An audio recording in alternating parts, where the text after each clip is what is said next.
I don't agree with everything Kangana says. I disagree. I, in fact, disagree with a lot of what she says. But the woman has a spine, and she has a lot of spunk. And I think Taapsee also. We are currently going through a phase in society where our public discourse is not accepting of an alternative point of view. I signed this particular film and we were to shoot in a few months and I had some time off and I went off to Uttarkashi for a camp. And when I come back, I hear that Gul Panag will be replaced by XYZ in the particular film. We've reached a stage where actors are now being slapped with the worst they can possibly hear because the public is directly interacting with them and they can't pretend they're not reading it. Maybe the teams are reading it, but they are reading it. Hello everyone, welcome to ETimes. Joining me for a conversation today is Gul Panag. So without wasting time, let's just jump into it. Hi Gul, how are you? I'm very well, thank you very much. Okay. How are you? I'm great as well, Gul. This new show of yours, I mean the most intriguing part of it for me was that your main protagonist lies a lot. Don't we all? Yeah, so I have to ask you this. What sort of experience do you have with pathological liars and how have you dealt with it? In real life, of course. I have come across a few people who just lie because that's what they do, and there's never a specific intent attributable to why they're lying. They just like to lie, and you only realize they're pathological lies when someone tells you later that, because your first instinct is to always believe, because if you are not a pathological liar, chances are you're not going to look at somebody else with an eye of suspicion. And then it just leaves you flabbergasted because so many times the lies are just absolutely pointless. And then you just realize, okay, that's who they are, you can't do anything about it. Okay, but going by your social media profile and what you do, I'm pretty sure you're not one. It's difficult to be a pathological liar for me. One, because I'm not pathological as a liar. But, I mean, who hasn't told the odd lie here and there to get out of a sticky situation? But I've found that you've got to have a really good memory. And even though I have a very good memory, I just don't want to use it up remembering lies that I've told somebody, which I'll have to remember. My brother and I tell a lot of stories to people and then we quickly tell the other person because nobody else will back us up. And a lot of my lies that I have told have usually been for my own entertainment. Okay. So on a plane, somebody will ask me, so what do you do? And then I'll say, I'm a doctor, I'm going for a conference. And it's becoming harder and harder to convince people that I'm a doctor, or I'm a lawyer, or I'm an engineer, or I'm a cop. But I do that. I mean, I just do role playing on a plane if somebody doesn't know who I am, or at a dinner party where the unsuspecting person doesn't know who I am if they're from overseas. Like my brother has some clients and some friends who've come from overseas, and I'll just tell them, and then they'll be like, "But you didn't tell us your sister's an actress." He's like, "Yeah, so she was acting all evening." So I do stuff like that, fun. But no, I mean, to be honest, I don't do much of lying. Gul, do you feel today, as of 2022, when social media has exploded, and there are stuffs like there are boycott trends happening, there is cancel culture is so huge. Do you feel now, in this day and age, it's more difficult to be a celebrity as say opposed to 20 years before? Why go 20 years? 10 years ago, it was much easier. So I think there are multiple parts to it. I think there's no denying the fact that we are currently going through a phase in society where our public discourse is not accepting of an alternative point of view. Okay. There's no denying that, Yeah. I think. And now what shape the prevention of an alternative thought takes can depend on how big you are, what you symbolize, and the space to disagree is shrinking. True. In public discourse. And by public discourse, I refer to social media. You can still, to some extent, perhaps have a conversation with a large number of people where you can disagree. But the cost of disagreeing, the cost of expressing an opinion which is contrary to popular belief or majoritarian is now being made so high that people are saying, let's just not do it. Let's just focus on what we do. And with regard to cancel culture, I mean, I take a philosophical view of it. Nothing is permanent and everything will change. And change comes faster than you think it's going to come. No one saw the pandemic coming, and it changed things individually, collectively, at a societal level, irreversibly. So I think one has to zoom out a little bit and see things for what they are. And let's also be candid enough to call out the fact that there were earlier times when certain thoughts were and opinions were encouraged more and the others were suppressed. It is important as somebody who is a public figure to always be measured in what you say. And I've said a lot in the last few lines, but let me see how you can spin that and use that as a line to paint a controversy. You can't. Because I've always been conscious of the fact, and not now, from the very first public appearance I ever made and the very first interview I gave after, winning the Miss India pageant, I was cognizant of the fact that as a public figure, you will have your words twisted out of context. So never make loose statements. And you don't need to be 100 years old to figure that out, right? True. And also be measured and nuanced in whatever you say. And say what you believe in, but having said that, make sure you're measured and you're balanced in everything you say. So the people who dislike you can't really do much about it. People who like you, well, they like you anyway. So I have to ask you, do actors inherently have the right skill set to make good politicians? Absolutely, because politicians are actors. Why don't they more often? So you see, as an actor, you are being given a script written by somebody competent to write a script, whose job it is to write a script, and then you go out there and deliver in your finest style as an actor, in your individual style. As a public figure or a let's say a politician, your job is to communicate to people what your party believes, thinks, in a manner that is acceptable, exciting, and maybe rabble-rousing to the public, maybe, depending on what party you support. So essentially, you're projecting. As an actor, you're projecting for the camera. If you're a theatre actor, you're projecting for theatre, for your live audience. As a politician, you're projecting for people. It may not necessarily be who you are. I mean, I know so many friends who are colleagues who are very different in person than they are when they are saying rubbish. But that's what, they're just doing a job, they're actors. And it's their job for the day to deliver that.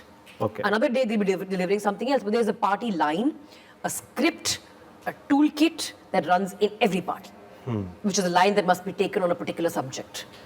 And they have a lot in common. And we have seen actors become very successful politicians across the spectrum, be it in the South, be it in America. An actor rose to be the president of the United States of America, a Republican at that. And I think switched parties as well, from a Democrat to a Republican, so anything is possible. I think the reason they don't do it is because actors until now were shielded from the terrible things people said about them. Because until a couple of years ago, most interviewers were flowery, were flattering, and if someone said bad things about you, you could just not show up for their awards. And that's really what was happening. You write something nasty about me, or you write something about my nose job, I am not turning up for your awards. That was the practice. So everything was flowery. Actors were effectively shielded from brickbats because of a nexus or because of a bonhomie. I mean, nexus is a bad word. Because of a bonhomie that existed between the PR teams of the actors and the publication houses who need the actors to turn up at their events. So actors were essentially shielded from all the terrible things people want to say about them, do say about them, and they never made it to them.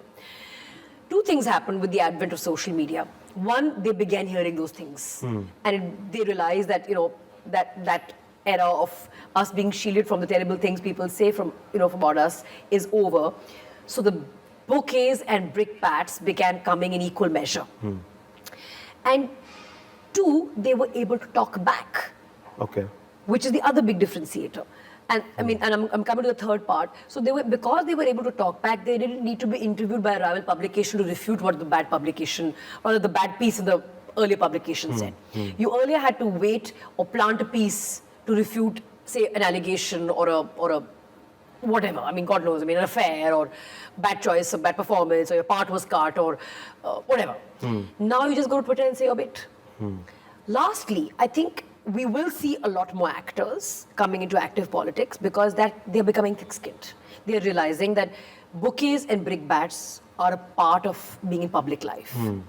And I see Kangana definitely being in active politics. I see Taapsee, perhaps also being in active politics. I'm not seeing any guys with spunk, unfortunately. Okay. But hopefully they'll find their spine sometime.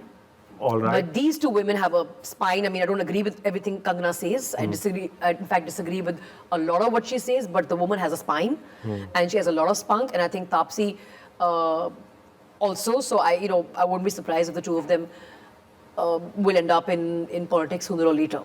Okay. Maybe Siddharth. Siddharth as in the South actor. Yes. All right. Yes. Okay. So I think we've reached a stage where actors are now being slapped. Not really. I mean, that also happens.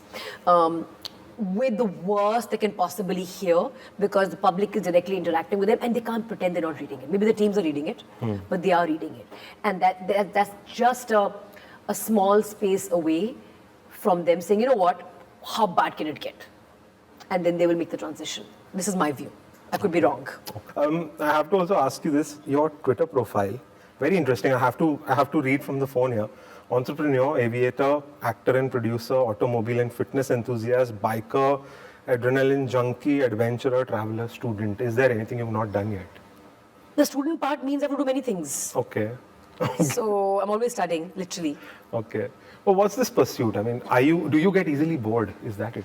No, I think I need to constantly remind myself that I can do anything. Okay. And that sense, and which is true for all human beings, but we forget that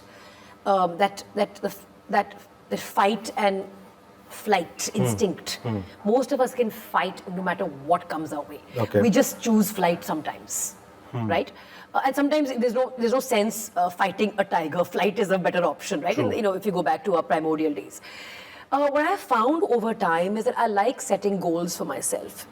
And when I set goals for myself, I tend to be goal-oriented. And in pursuit of those goals, I'm enriched as a human being. My perspective widens, and it typically enriches me even in my primary job, which is that of an actor or an entertainer or a media person.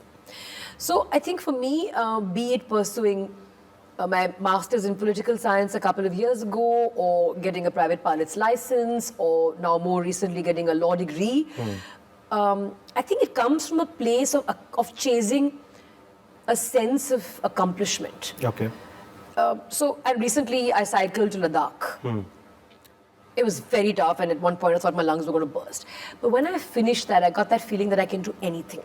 And that feeling is the most powerful drug in the world. Okay. Because it empowers you and it sets you up for all the little googlies that your day, your week, your month throws at you, because you have that memory fresh. And chasing challenges, accomplishing them, is a great way to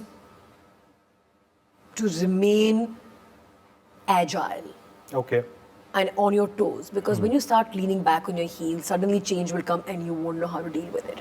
So for me, for example, COVID was not something that hit me hard. Okay. A, because I'm very accepting of change. B, because I'm agile.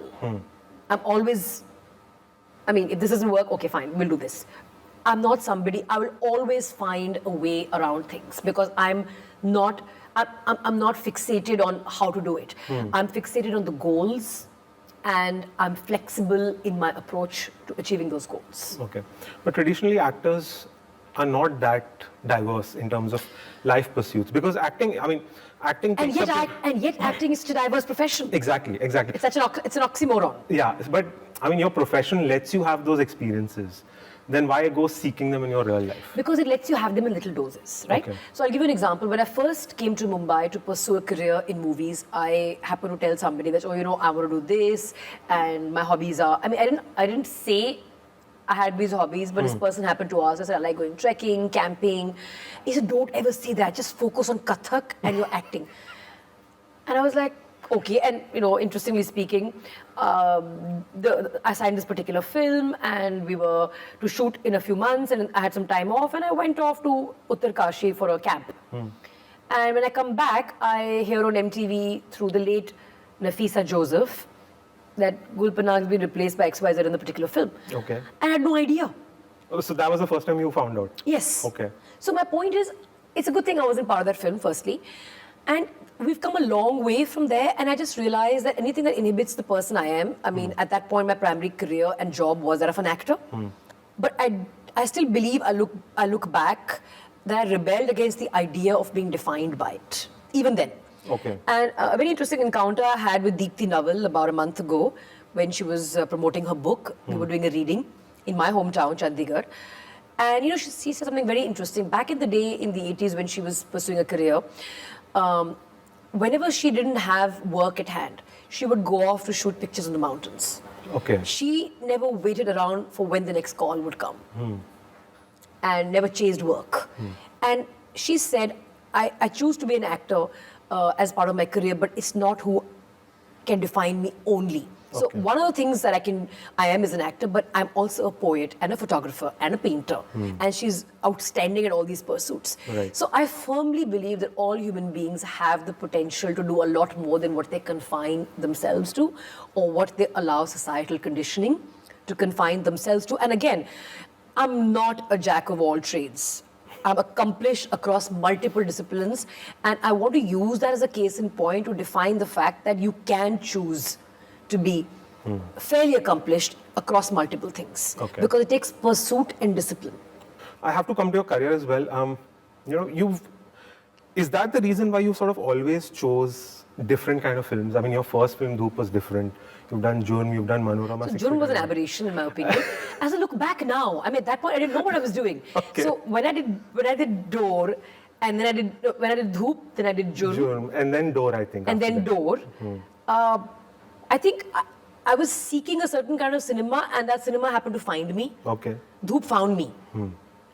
I just identified towards Dhoop more than this other film that someone reached out to me with, 4 gaane hain or 5 scene hai. Like literally, that's how a film was sold back in back in Yeah, 99, that time. 2000. So I was just lucky it found me, Okay. and they became my sort of career-defining type of path that I took eventually. Yet you've done those commercial films. 2, so Jurm and Hello Darling. You've also done Run, which I don't think Run. I mean, it's slightly So I middle of the think- road. Well, I think Run is the time when the path came to a place where you could tell interesting stories in a different way. And having said that, I think a fantastic film, if it were to be re-released, it would probably do very well. At least on OTT. I don't know who has the rights. The company that produced it has been wound down. That's the legal term now that I know what it is. Okay. So yeah, so I think just because it had Mr. Bachchan in it doesn't make it a commercial film. I mean, of course, he is there. He's there.